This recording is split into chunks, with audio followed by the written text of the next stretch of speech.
Hello everyone, Mark here, Mark's Max Muscle. And today we are going to discuss the 1980 Mr. Olympia event. And of course, this is a very popular discussion, a very popular issue.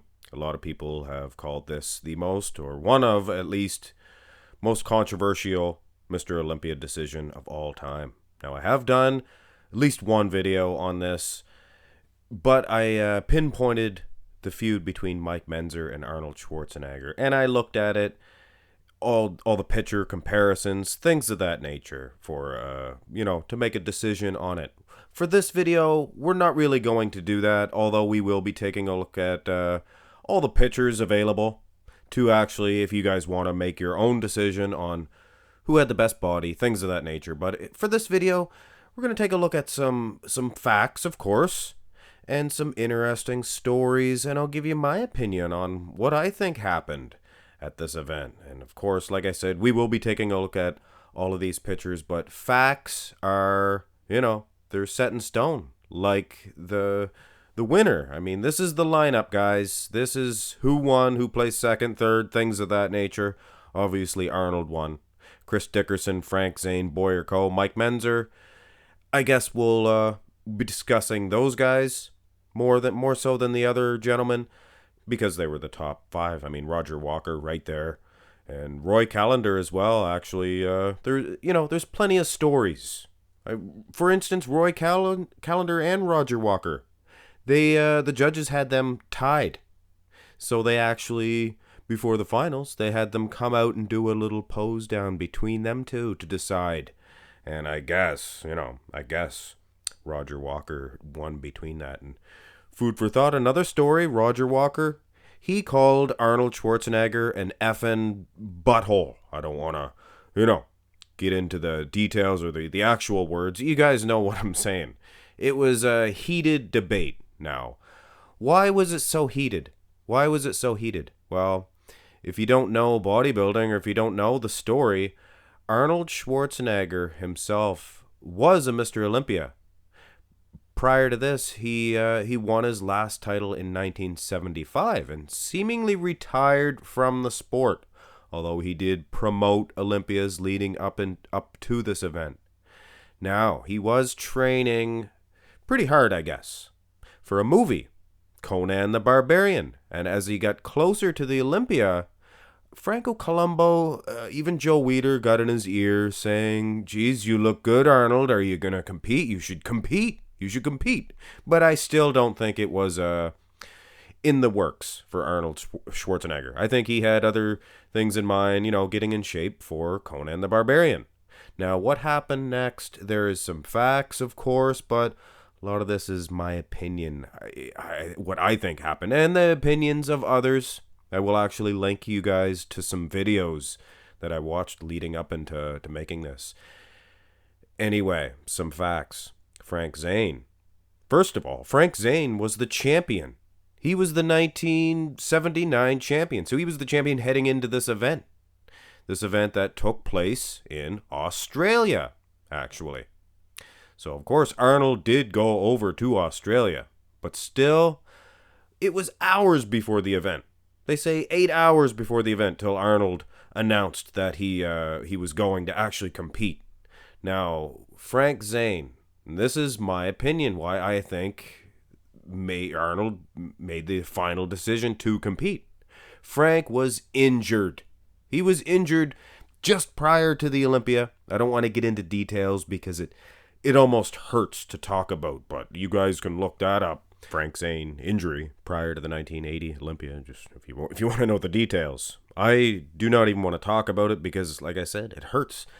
But it was a serious injury, and Frank Zane was noticeably down in weight because he actually previously put on some weight. He was looking big, he was looking good, looked like he was going to win 4 titles. This would have been his 4th title in a row. But because he was so injured and he was down in weight, I honestly think that was the final decision maker for Arnold Schwarzenegger. He figured, if I can defeat the champion, then the rest of the lineup will be easy to defeat, right? Well, that's probably what Arnold thought.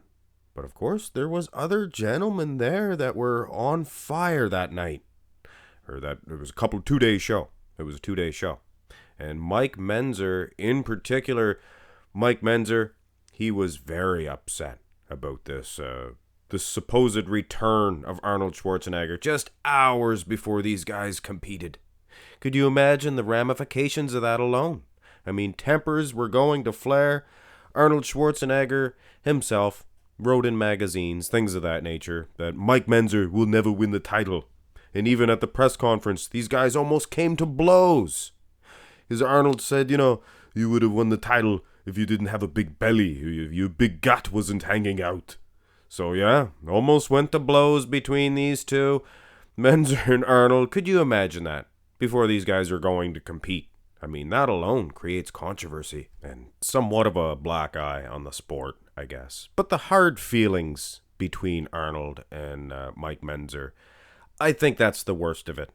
When you consider Mike Menzer, right up until the day he died, this bothered him, and anybody that knew him personally, they would say that Mike Menzer would get to a boiling point, even to discuss the 1980 Mr. Olympia event.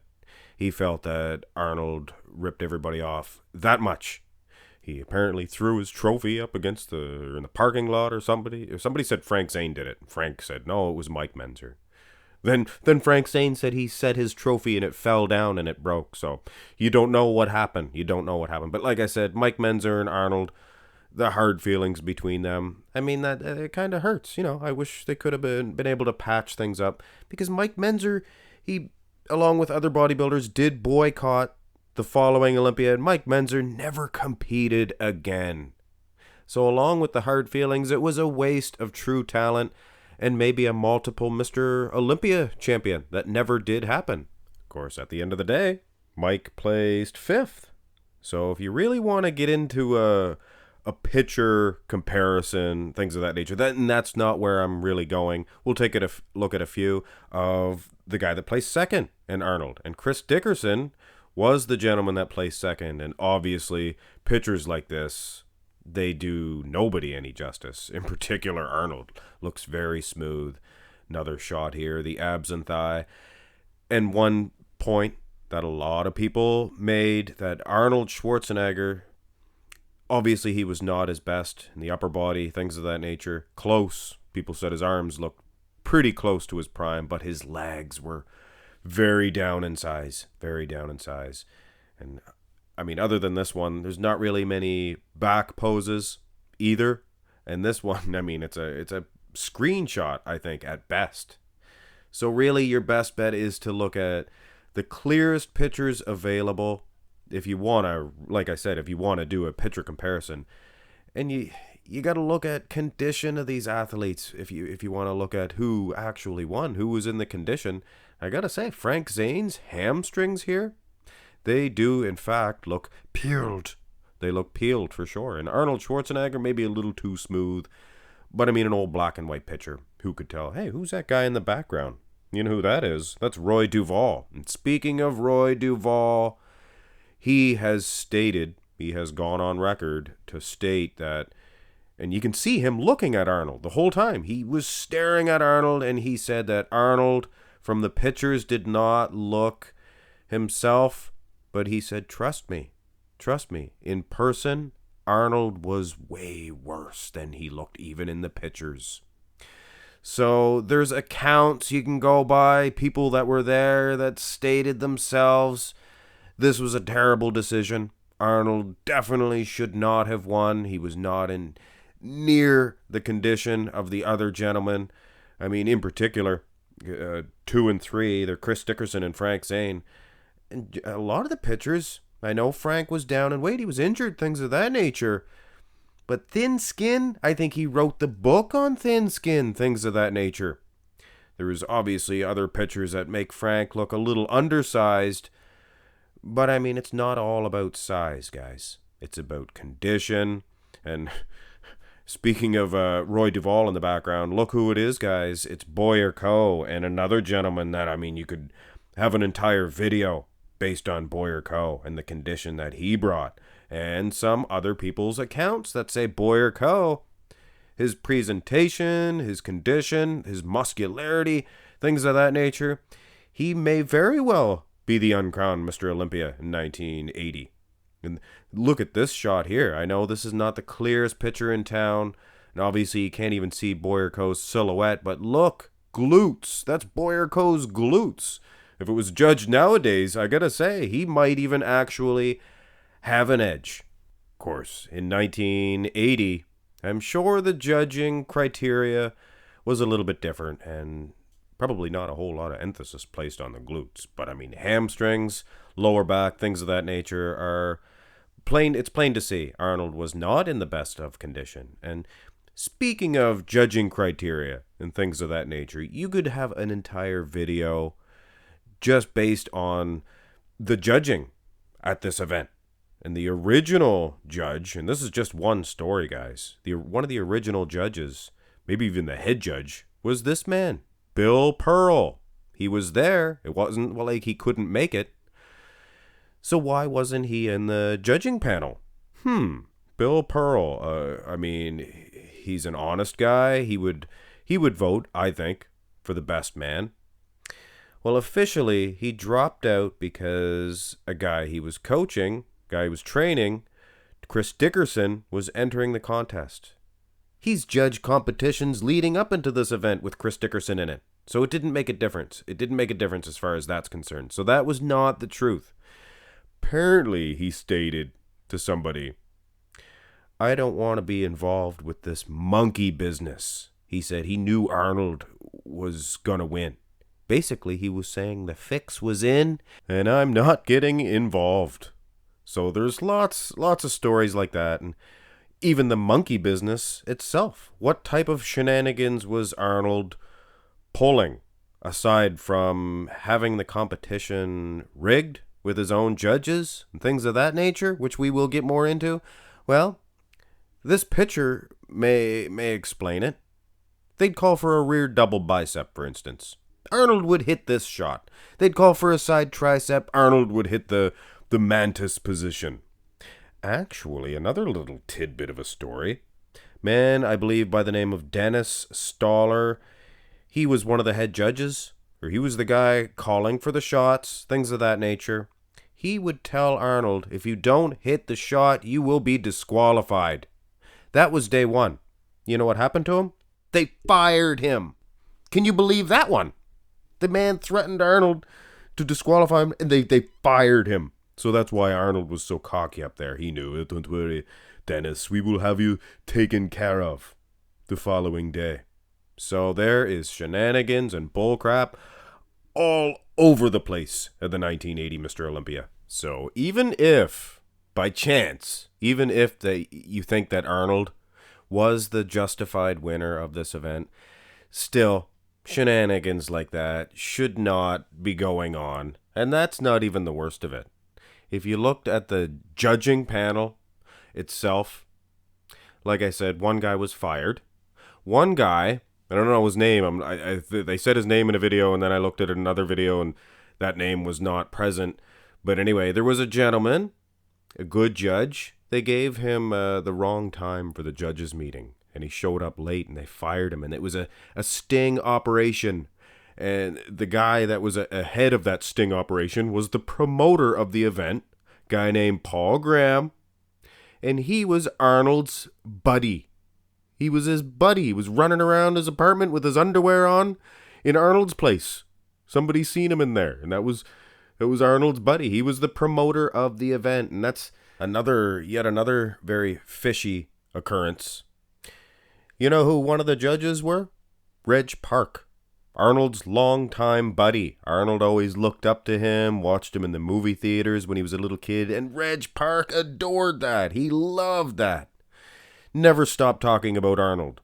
He loved him, and he was one of the judges? Come on. Another judge, guy by the name of Mitsukawa Asima, a lifelong friend of Arnold Schwarzenegger, just so happened to have been. And another guy, another one of the judges, Albert Busek. And this guy was Arnold's buddy. They hung out. He'd go to his wedding. Things like that. You know what I'm saying, guys? So from the promoter to the judging panel, like I said, whether you think he had the best body or not, all of those facts would lead anybody to believe that, yeah, there was a fix. The fix was in. Arnold Schwarzenegger, he had the judging panel padded, things of that nature. And like I began by saying, I have done at least one video but picture comparisons, and I guess your best bet is to find the best pictures possible of Arnold and the guy that placed second, which was Chris Dickerson. But at the end of the day, disappointingly, there is not enough footage, I guess. I mean, from this picture, Arnold, he's always going to beat everybody in the front double. But really, take a look at the wheels, guys. Condition-wise, who's ready? Chris Dickerson, really. And any of the back shots would lead even an Arnold Schwarzenegger fan to believe that he perhaps was not the best guy out there at the 1980 Mr. Olympia. That, I mean, along with all the testimonials, the people, Roy Duvall, for instance, him saying that Arnold, the pictures did him no justice, and I mean that as a dubious distinction. Arnold was nowhere near as good as even the pictures would have us believe. So maybe it is a fact that either Chris Dickerson or, hey, the most popular guy that people would say is the uncrowned Olympia champion in 1980 is of course, this gentleman, Mike Menzer. And the little bit of footage that I did find, and I searched the entire net, high and or low, for video footage, and it is difficult to see, but from what I can tell, Mike Menzer's routine was the most impressive. And like I said, I will send you guys some links to some of those videos, and watch the Mike Menzer, at least the one that you can find the video footage. He was pulling vacuums, he looked crisp. So did Boyerko, so did Chris Dickerson. I mean, they looked good. But the posing of Arnold, not the best. And I am not being an Arnold Schwarzenegger basher or hater or anything like that, guys. I just would like to get to the bottom of the truth. And from what I can tell, I honestly don't think that Arnold deserved the title. I don't even think he was deserving to compete, considering the judges were all of his friends and the promoter, things of that nature. But anyway, ladies and gentlemen, you guys make your own decision. Hey, Mike Menzer, I'm going to leave it at that. The guy deserves respect, and he was awesome. He was awesome. In particular, at the 1980 Mr. Olympia. Hit thumbs up on the video, whether you enjoyed it or whether you agree or disagree. I mean, it's always going to be controversial. There's always going to be Arnold fans that say, well, of course he deserved to win it. It was Arnold. But a lot of people out there that would not agree with that. Have a great day, guys.